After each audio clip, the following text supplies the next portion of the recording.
We are back, ladies and gentlemen. We've missed you. Welcome back after that short break. I'm Zeke. This week we are joined by Myth. So if you're new and you just tuned in, feel free to welcome him. He's amazing. Hello. He's provided incredible feedback and insight over the course of the day. We saw the 6 EU games before. Of course you have. This guy, he's crazy. Welcome back. It's great to be here. We just watched 2 games coming out of NA. We have 4 more games lined up heading your way. So where should we start? We should start with, you want to start maybe with the format? You want to start there? What do you want to do? Yeah, sure. Yeah, format? We'll start there. Let's talk about the format. We're going to do big bonus this week, so it's a slight variation of last week. 6 total games in the solo matches. Victory rounds were 3 points. Second and third place were 2 points. And then if you can place between 4th and 10th, you'll get 1 point. Yes, and with 7+ eliminations, you can get yourself 3 points. 5 to 6 eliminations will get you 2 points, and 4 to 3 eliminations will get you 1 point. But there is also the big bonus where 1 point for each elimination past 7 will get you that 1 point. And on top of that, $7,500. My oh my. So far, across both regions, we've only seen one person do that, and that is Liquid Poach. He's dropped 9 eliminations in game 1. Yep. So before anything has happened, before placements or anything like that, he said, look guys, I would like 1 big bonus twice, which puts 50K in my pocket. Thank you guys. I am Poach. I am terrifying. Remember me and be fearful. And again, it's only happened once. That's how difficult and challenging this is. I kind of want to see it again. Just saying. You want a more kill incentive, dude? You got it. You got it. You got it. There you go. Got it. Now let's take a look at the standings coming out of the first 2 games and see what players are currently. Right off the bat, Aspect at the top.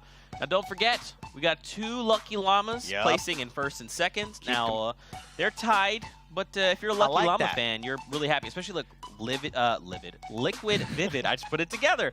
Also coming in 5th, even likes of Fuzzy. Don't forget, top 20 will place in the money. So hopping over, Kriz currently in 20th. Now he is edging out Logan, Coop Train, Cuddy, etc. And again, we have 4 games left to play, Myth.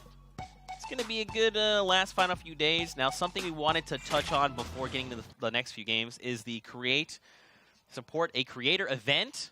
So if you don't know anything about that, Myth, you want to help me out a little bit? Yeah, sure. So basically, if you go into the store tab in your Fortnite game, get the bottom right corner, there will be a support a creator button. You could put in your creator's tag.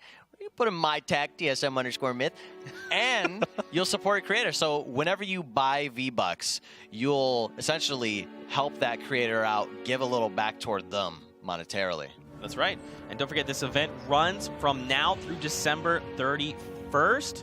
So, I mean, what better way during the holiday season to say, hey, I support you, Myth, or, you know, whoever may, Liquid Poach, whoever it might be. Every single member of the Lucky Llama roster. Yeah. All at once. Yep. There you go. But with that, ladies and gentlemen, we are hopping here into game number 3. Boy, oh boy. Just seeing where the bus has launched us. This is a long landing here for the kind of south side of the map. Yeah, here we have Coop Train. You know, he's scouting out who's dropping. He has a nice little drop here onto the doghouse over here in Pleasant Park. And he's going to be in a position to just get in there, get what he needs nice and early, and have all that loot in that house. We know, like, just playing in pubs, we know how critical that house is, right? We know how much it provides. It has 1, 2, 3 chests minimum. I think it has like 8 to 10 floor loot spawns potentially, and he is racking it up right off the bat, giving himself a really, really strong just initial early game. Did you see that Liquid Poach is already down to the likes of Much Gone? Technical glitch. Kappa. I'm just playing. Yeah. Poach did go down, unfortunately. That is okay, though. Yeah. Don't forget, we've got 4 more games, so 3 coming up after this. But we saw also the likes of the kill feed, Dr. Lupo. Indeed. Shotgun someone. And Top Gun Smurf Kitty plays are the other people landing here. Look at that. Some of the houses out here are spoopified. Yep. And Top Gun, he's in a decent position as well. Has the pump, AR, SMG, everything you basically need to take an early engagement and not be put behind. Kitty plays kind of in the same position, trying to get the mat count up here, rotating toward Treehouse. Might be going for a little bit of early aggression. I mean, look, Kitty is an aggressive player, right? Yeah. Yeah, she's gonna now. Looks I don't like know. Has okay, her so eyes. she knows science is there. Yeah. Possibly. Maybe? No. Nope. No, Kitty's the like, I'm science good. doesn't know either, so it's Bye. all good. Happy ending. Yay! Like ships in the night, Yeah. passing by each other. Everybody wins. There you go. Now Yeah. you're gonna utilize this corrupted zone to make a rotation. Mhm. You got the Shadow Stone. Now here's the thing: do you take the Shadow Stone? Do you just leave? Because there is like a risk and reward, right, to using one. Yeah. So I mean, toward that type of circle, she could definitely rotate out early, but ooh, replay by B-Sox here, getting lasers from behind, but Net J gets eliminated. What is it? My goodness. Boots the Big Pot excels in a fight here, and Shifty Shafts making the most out of that double barrel. His opponent knows he doesn't have it anymore. Dimes. He's quick with it. The tac shotgun. Tac shotgun, that's the beautiful thing about the tac shotty, man, is it allows you to keep up that constant shotgun pressure. You never have to worry about your shot's not dealing enough damage with your double barrel and then not having something to work with as a shotgun. And then Tilted Towers, we have 5 players potentially here. Could be a little bit more lurking around the corner, but yeah, 5 players with Tilted Towers. Laquan out in the offices. B-Sox looks like he's around LeBron and Destroy and near the taco shop, but Mason's holding down the center tower, farming what he can, not really worrying about anybody else. And this is the thing, like, NA, yeah, they'll look for some picks, they'll look for some opportunities, but they're farming the entire time while they're doing it. Mm-hmm. And nobody drops on top of each other. They respect each other's space when they're playing Tilted Towers here. And that's something that's the way you play Tilted. You don't want to hot drop on top of somebody, you know, double stack L's and end up in a situation where you won't be able to get out of it. But here we going switch to Coop Train. So this is, remember, we left Top Gun Smurf, like Ships in the Night, him and Kitty plays, pass each other. And now it is Coop Train versus Top Gun Smurf. Now keep in mind, we do have about 30 seconds before the storm starts to move. So they have about 3 minutes to get to safety. But this goes back to the time management we talked about earlier, man. You know, how long do you spend in these engagements? Because you also have to account for rotation, especially if someone's already in the safe zone. Are they going to gatekeep you? So Coop Train might dedicate maybe a little too much time to this, depending on what Top Gun Smurf does. I mean, it almost feels like they need to go ahead and start trying to make rotations. But as I say that, Top Gun says, let me go ahead and put this shot down on you. Let's do this again. Yeah, this isn't looking good for neither of them. And the sad part about this is if this exchange doesn't end soon, neither of these guys will have enough time to loot out the rest of Pleasant Park. But that's if there's even anything to loot out of Pleasant Park. We know how many people landed here. There's about 3 to 4 people that landed in different areas and probably looted all of Pleasant Park already. So this engagement just needs to end already. And Coop Train is feeling confident probably with that shot after getting all of his blue out, but he's not in a position where he could fight. Sadly, Top Gun could definitely play the low ground and still win the situation, and that's what we're gonna see. Wow. Even though Top Gun coming extremely close to being eliminated, plays the low ground out, hits his shots at the end of the day, and gets what he needs, which is that elimination. Or what he wants. I don't want to say if it's what he needs, but here he goes. Sword of Louis with an engagement. Wow. Going down with the spray. JTT sees B-Sox peeking through the window, snags all of his shield off, and then finishes him off. We have Mills' scoped AR. Looking good. Or sorry, thermal. He has a thermal, and he's going to make his way, try to get some shots on Barton, but they're both just going to go their own fine, dandy, separate ways. And yeah, pretty much an open field for him to venture through. DSM Camille's has a decent loadout as well going into this, and Ghost School and Barton are basically just going to play for these rifts to their best ability. They're not going to fight, I don't think. They're both hyper-focused on making that rotation. These are both pretty solid players. Did Barton? Okay, so that player was right behind Barton.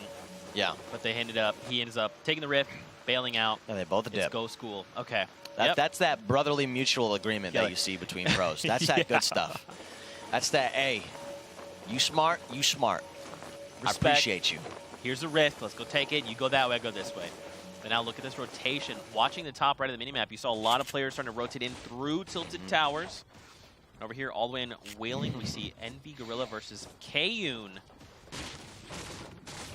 Here's the thing, though. I mean, they're in safe zone, right? They're in Wailing Woods. taking a look at the mats look great. Kayun is down low. Well, I mean, he's probably farming all the metal down here. Kayun turned this basement into a cave. How do you do that? Look at all the brick that comes out of that. And then, if he wants to, he can use Floating Island to rotate out. Exactly. But if Gorilla alleviates that pressure, yeah. Which, I mean, will he? Depending on the way the zone shifts, he might just stay there and be like, "Yo, I know you got mats. Bring me the mats." Yeah, I'm just gonna chill here, and you're gonna have to move sometime soon, buddy. Look how many players are still within the zone coming out there, Myth. And the zone's not ticking for too much just yet. But you don't want to be in these situations, especially without heals. Oh yeah, so both safe zone. Both of these players are aware that they're gonna have to move out sometime soon, and here you go, Kayun making the push to leave, gets hit a little bit, not an insane amount of damage. Trades, Kayun is already at 75. Oh, sorry, Gorilla was already at 75, and he makes his way out of that successfully. That was very well done. He doesn't have to deal with Gorilla anymore. He could go about his way of making that rotation, farming up the mats that he may have not had, getting that max wood, and then making it toward that floating island so he could rotate out and get into the next circle, because it's going to be quite vital to get a position in that with this many players left alive, 65. That's good, though. I like the way that Kayun kind of committed to disengaging. But now over to Nate Hill versus Dr. Lupo. This is a match, a battle of titans. I don't want to see unfold because I love both of these people. I mean, I'm down to see them eliminate each other. I just want to see them do it, like, quickly. Quickly, right. You know? Oh, somebody else in the mix. And Lupo coming from underneath Nate Hill. Nate Hill trading a little bit, but it seems like Nate is going to get Lupo. But Nate with 19 HP, he is not looking healthy at all to get this other elimination. Look, it's Sir Demetrius, and then Louis is also here, and then Game Sager is right around the corner. Look at him traversing the builds. This is going to be tough, and here's the thing. They have the time to invest in this fight. The zone isn't extremely far away right now. And here's that clean kill on Dr. Lupo that Nate Hill ended up picking up. What a solid spray down. Dude! Yes. Wow! Love to see it. Oh my gosh. I mean, Nate Hill repping. All these players right now, they have the time to play for these fights. With the zone being so far away, I'm pretty sure you could see they're the only players in this salty area. So whoever comes out of this wins this rotation. Or if somebody does decide, hey, you guys want to do this, go ahead. I'm going to go play toward the zone. I'm going to get you guys all when you need to run toward me. All right? Well, we'll see what happens here. It looks like they're going to go for the aggression, no doubt. Demetrius dropped really, really low. Nate Hill trying to secure this. He does. Now, here's the thing. Does he know about the other two players? He probably has an idea that there's one other player. Yes. Oh, but Game Sager is down with no HP. He was full HP before. Someone else from the right side of the map was shooting at him. Who is it, though? It looks like maybe that green triangle on the top right of the minimap, the top left of it. Pushing in on Nate Hill, but yeah. See, that's that guy playing the zone. He's playing the zone. He said, you guys can have your fun. I'm going to play the zone. I'm going to get whoever is damaged at the end of it all. Look at this, though. Nate Hill able to top off. Still has 7 minis, a half shield, AR. Builds are looking great. He's trying to close in on Louis. Now, the question is, where's Game Sager? Because we just saw him up top. He was hurt. He was topping off. There he is. He's there to put some pressure on a Nate Hill. And here's what happens next. Some nades being thrown from Game Sager. This could be... Oh, but Top Boy. It's Top Boy. That's, like I said, that position. If you want to be that player that plays toward that fight, go ahead, by all means. But be very afraid of the player that is going to be playing the Storm. And as you can see here, Game Sager is trying to make that rotation toward, and he knows Top Boy there, but Louis getting shot by Top Boy now, and that's dangerous. It looks like also Dimes is engaging Top Boy. So the thing is, Game Sager's disengaging because he's got the low health. While Nate Hill is still full health, he's like, yeah, you want to find the Storm? Let's do it, dude. Yeah. Oh. Trying to find an angle. There we go. He finds his feet in his builds. He still has plenty of builds as well. He's just going to take his time to get in the circle here. Doesn't want to just play it anyway. I love the rotation Game Sager made, just hugging that mountain, going left. And Nate's like, well, all right, I'm just going to keep moving in my direction because he already has a plan, right? Yeah, now when you look at the zone from this perspective, Nate Hill has all the advantage here now. What was that? It was Blue Tea. All right. Wow. Blue team with great elimination, but yeah, look at Louis with no HP. Did he see him? He saw him for just a moment. Oh, if he could throw one nade, get that wall, bounces in, he's done. And here we have the leaderboard. My goodness. A lot of 2 eliminations. No one's been able to find that 3 yet, but I guess the bigger thing to focus on is that there's still 55 players remaining. Actually, Nate Hill picks up Louis. Yeah, yep. picks up Louis. So there we have it. He is on the board. He is the only player on the board right now with 1 elimination for this game. Oh, sorry, 3 eliminations for this game, 1 point. Yeah. For those 3 eliminations, of course. And Flower pushing into this 1-by-1 with amazing push. It's hysteria, and he counters with the trap. That is not the way you want to end that game. But back over to Nate Hill, and taking a look at his left, we saw Top Boy kind of trying to third-party those situations. He was engaged by Dimes, and now they're just, again, respecting each other. You talked about it, Myth. The zone's just right over this hill. It's not that far away, so they have a lot of time. But you almost have to wonder, should they just go ahead and start making the rotations? They've got this mountain just in front of them. And again, if you have to rotate around the mountain, you don't want to do that. You want to just rotate early, make your way up, and get to safety. Especially because, look, you've already got players up there. You have 2 players around there, even one coming down on the edge of the map there. When it comes to this moment and where Nate Hill's positioned is, you got to be careful for the person on the hill, and you have to be careful for the people right beside you. And he has eyes on him now. And if you do want to make this rotation, you have to be either 1 or 2 things have to happen. You got to play off the distraction of your opponents while they're fighting and doing crazy stuff, or you got to play for when everybody moves. Right. And here we go with Destroy. Getting shredded by Mason. He's got the slurp, though. He's going to be able to top off 2 half shields as well. That's if Mason lets him do it, but I don't think it's going to happen. Mason knows how to apply the pressure, but now would be a good time to take it and apply pressure onto Mason, knowing that he doesn't have the opportunity or time to reload his double shotgun while the zone moves. He's going to take the big pot as well. Oh, I don't like this, man. I think you're right. He should have just tried to engage. That's 1. He's down. The heal, though. Oh, that was and actually... Mason comes out on top. That was close. That could have been a phenomenal play. Again, though, man, it goes back to hesitation. We saw that slight hesitation moment. You called it out. Mason fires once and then has to basically reload his double barrel. At that point, you push him. He can't blast you with that double barrel, but... Yeah, it was only unfortunate on the opposite end because he didn't have the HP to push him. Yep. Unfortunately, you know, you could push him and then he might pull out that other double barrel shot on you and then you could be put in a fortunate situation. But if you catch him mid-reload, it's going to be tough. Look who's still alive, though. Nate Hill, still, again, 3 eliminations. He's got 1 point on the board. And he's closing in on Logan.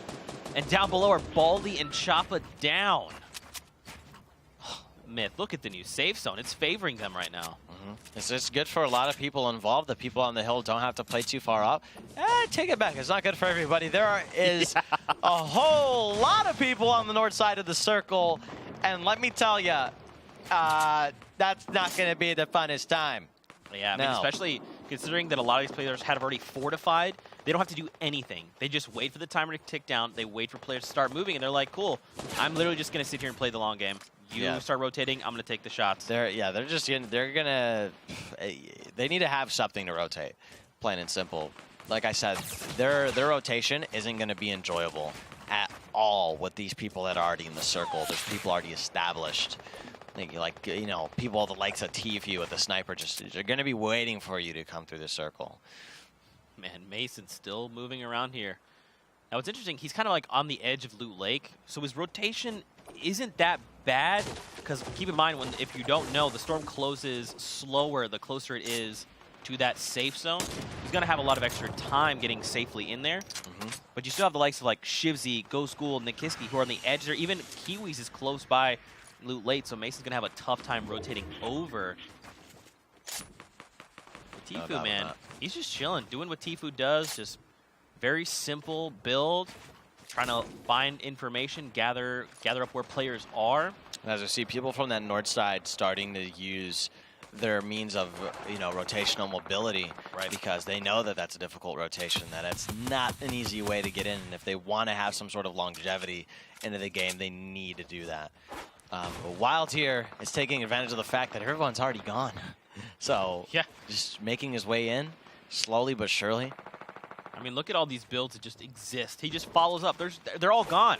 Just keep going, Wilds. Mm-hmm. It's smart, though. He's not even overbuilding. Just one ramp, one wall. Am I okay? Do I see anyone? And he's going to have that rift to go for the next circle.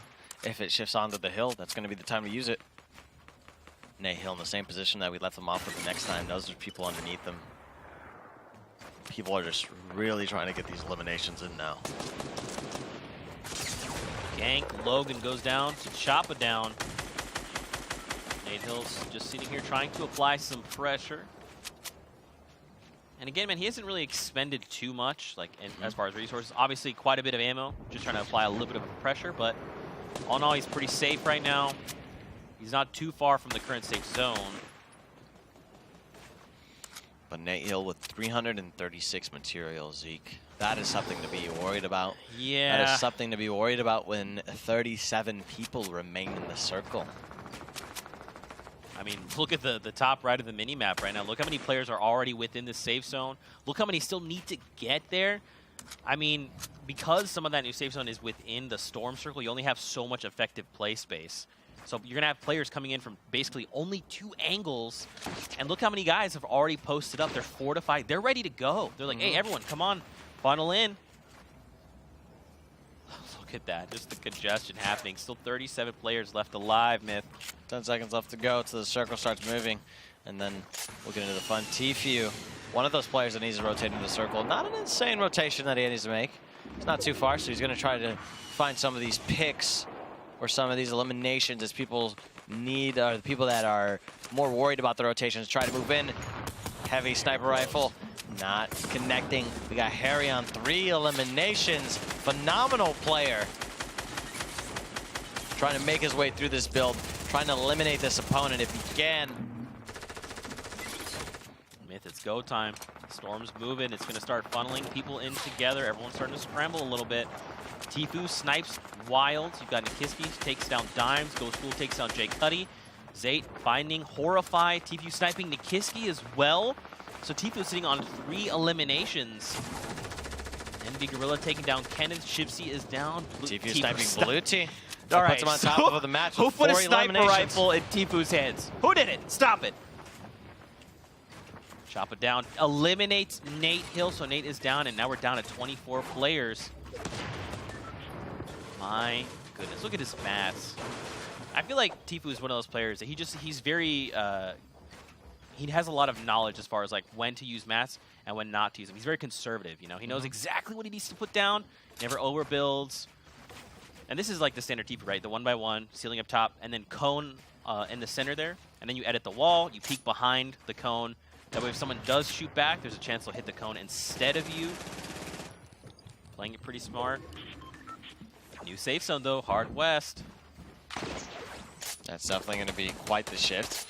And we see a lot of players lining up around the west side of it already, ready to go. But there's like an empty area within like the center of it, or like on the east end as well. There's a little bit of room for players to work with, a little bit of that like grass space between it all. Players, they will start moving very shortly here. And they have started moving, and eliminations coming underway. You got Anthony dying from the storm damage. Tfue making his way through as well. He sees a rift to go, and he takes it. Okay. And he could just hold high, or he could go straight down. He's making the decision to just get on top of this 1x1 that hasn't been contested yet. And that's the play to make. He's in zone. He already has a foundation. And now he owns high ground, essentially, over this other player that is trying to, or no, obey Upshall. Yeah, but don't forget, he only had like 300 mats going into this. Somehow he must have found additional mats, because remember, he only had a little bit. Yeah. He's got plenty looking in to this. Oh, these must have been some of the snipes. That's one. Taking a look, this must have been the second one here. Oh, just wow. barely gets his leg Threading there. the needle, yeah. 15 players. So he's already at that second threshold, 5 eliminations, 2 points gonna hit the board for him. And Tfue just got his 5th elimination. That puts him at 2+ points. here. Tfue needs 2 more eliminations, 10 people alive other than him. He could get the big bonus if things play right into his hand. Zay with the impulse nade, trying to contest for high ground there against Tfue, but meets somebody else within a 1-by-1. He's gonna make him relax, chill out, dog. All right, Chill out. Relax. Does he go back, though? I mean, this guy's chill. Possibly, but is that person gonna die right into there. the zone? Because he's sliding through and he's trying to do it. Oh my God. Oh my gosh, hanging on with barely any HP. Did you see this man sliding through this through the tunnels? Like, help! Stop! So cold. Like doing anything he can to just not slide into this storm. That's hilarious. Chiller, first time we've seen it in competitive play. Baldy, though, finds 2 eliminations, a shotgun and an SMG. Oh, and Baldy has the low ground here. He has the ability to just, you know, like a snake in the grass, really. Just He's even got the quad show muncher up. mid. Yeah, he does. 3 eliminations. Tfue's still up. Could we see him close out and get the rest of these some of these like eliminations to get him to 7 and possibly even take him over 7 and give him a big bonus? That is the question. Ooh, trying to line up shots. Yeah, he's Hard going to make for it it. happen. He's like, look, I know they're all down below. I'm confident in my ability right now. He even picks up the meds in case he has to go to a heal off. That's how far ahead he's thinking right now. Down to 3 players. It's Tfue versus Frizzable versus Tyler's right now. And here's what's happening now. Tfue knows that the other guy is putting pressure onto him. Oh, goes down. There it is. The 1v1. Low ground versus the high ground. We've seen it all the time. But does our man Tyler's have anything up his sleeve to confirm this elimination? Does he have anything that he could use to counter Tfue's high ground dominance right now? We'll see. He has a shockwave nade. Will he use it? And because the Shockwave med nade. hits. What is it? He should have already started the med kit if he's going to try and go for that. No. It might be too late. Campfire. I don't think this is going to be enough. It's too late. Where is Tfue? Oh, Tfue tried to go for it. Can he find him? It is too late. That. That was scary. Wow. That was okay. scary. That, yeah. So if Tfue had started the bandages, would he have won that? So that was his only play, was just to go for it. Yeah. If he had campfire, yes, he probably would have survived and won that situation. But what needed to happen was Tyler's using the medkit earlier, and then he would have won that situation out. Yeah. Well, maybe. Actually, he most definitely probably would have won it. My Simply because goodness. I think he got stuck underneath his floor, and he just wasn't, you know, he kind of threw him off guard. Yeah, and he tried getting back on top so because he wanted to place the He was campfire. below his floor because it was edited in 3, so that's why you saw him hop up. He re-edited it, and then he could place the campfire. Yeah, but at that point, It was too It was too late. Yeah, he had to start that med before the storm had hit. Close game, though. Tfue barely making it out. 6 HP. That was pretty intense. You even saw he had actually fired. He was so sure of where that player was. Tfue, though, playing pretty standard Tfue gameplay. I feel like, you know, he maintained high ground for a very long time. He didn't take engagements he didn't have to. Again, conserving materials when he felt it was important, when he had to. And, I mean, almost like a textbook game there. Would you agree? I would agree. Yeah, it was cool. It was calm. It was collected. You know, he played his high ground when the opportunity was there. He made the rotations, like I would say, flawlessly, basically. He seen opportunities where people weren't, and I was like, wow, that's a high ground opportunity where nobody else is. Let me glide onto there. That rift to go that the other person had, I think saved the game potentially for Tfue. And that, because without that, he most likely wouldn't have been high ground and wouldn't have been in the position that he was to get that game. So, you know, that's something to take into account. I mean, if you use a rift to go, you could be helping your enemy, especially in this solos format. Yeah. Where people all around you. I think especially considering he used it and then dives down immediately. We saw there was someone else, I'm assuming whoever used the rift was still high, and he just dove right down on the builds because he knows you have to get down, you have to build. I have to fortify. That's my game plan. You know, and if someone else wants to maintain up in the sky, go for it. I'm Tfue, though. This is how I like to play, and this is how I'm going to get that W. He shows up and gets that victory route. That's going to be 3 points heading his way. And then also additional points coming out from the victory route. Let's take a look at the replays coming out from this last game. Some of the highlights. Wow. Yeah, these games just keep getting better and better. We keep changing. It feels like the pace changes very slightly every time. So every game feels very dynamic right now.